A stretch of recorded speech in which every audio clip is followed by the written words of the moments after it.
তো ভাগবত কেন শোনা? কৃষ্ণ ভক্তির জন্য। কিসের জন্য? কৃষ্ণ ভক্তির জন্য, কৃষ্ণকে পাওয়ার জন্য, গোবিন্দকে পাওয়ার জন্য। আর গোবিন্দকে পাওয়া মানে কি? শ্রেয়সাম ইয়ৎ ভবেৎ শ্রেয়ঃ, শ্রেষ্ঠতম। গোবিন্দকে পাওয়া মানে কি?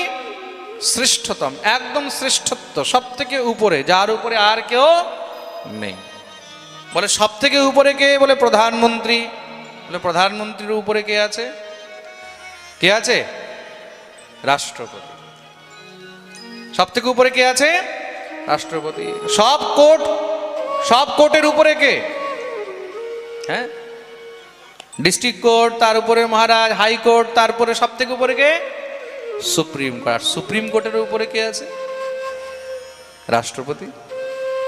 সুপ্রিম কোর্টে যদি কাউকে ফাঁসি দিয়ে দেওয়া হয়, আর সেই ফাঁসির অর্ডার যদি রাষ্ট্রপতি যদি ক্যান্সেল